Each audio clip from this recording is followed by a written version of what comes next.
For this week of ASL, I think I'm gonna try something a little different for week 22. So I pretty much want to say that I had a pretty good conversation with Grant Laird earlier today. He is the starter of Deaf Network for the state of Texas. I know I included his link in the description last week, but I'm gonna do it again this week. Just in case, you get interested. And something that I noticed about him is that he would purse his lips a lot, like this. Like that. Whenever he would sign, like, it would sound like a little whispery, which I suppose I can understand. He is like third or fourth generation deaf, but his kids are actually hearing. People think that, oh, when you put a deaf person with another deaf person, they're going to produce deaf kids, right? Not always. That doesn't really happen all that much. All of his kids are deaf.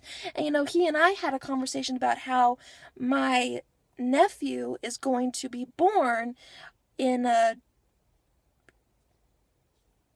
July of 2017. I can't, sign all of it because I'm using this hand to hold my camera because I can't afford a proper one. Why? But we talked about how I want to teach him ASL. It turns out that he actually has, a very young son. At least I think it was him. It was either him or another classmate. But somebody had said that they have a 1-year-old and they want to teach. Then they're teaching him. I want to do the same for my nephew. My nephew is going to be born in July 2017. That's 4 months away. I want to teach him ASL while he's little. Teach him while he's little. It'll help with his language skills. It'll help him, become more culturally sound. Because as I've said before, in the deaf community, they're not broken. They don't need to be fixed. They're more a cultural group than anything else. And I've said that before. Yes, I have. But something that he brought up tonight that I've never really thought of before is that apparently they're the most expensive disabled, quotations for disabled, not expensive, most expensive disabled group in the U.S. because they have TTYs. Those are communication methods, technological communication methods that deaf people use. That, instead of talking on a phone, they can have an interpreter provide a video of whatever they could be saying, of, just the recipient or, an interpreter to show what the caller or the sender or the receiver may be saying. Very interesting stuff.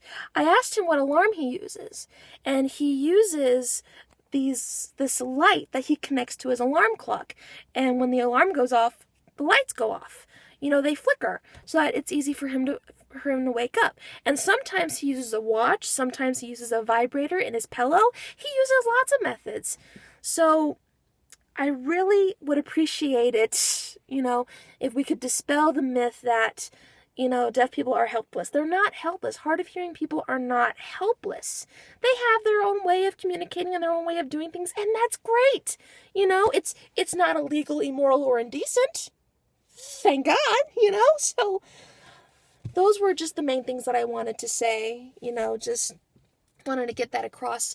Like I said, I'm going to include Deaf Network's information in the description. I'm also going to add information on TTYs, so that, if anybody's interested, maybe they need one, they can go and look into it, and if they need one, they can maybe get one.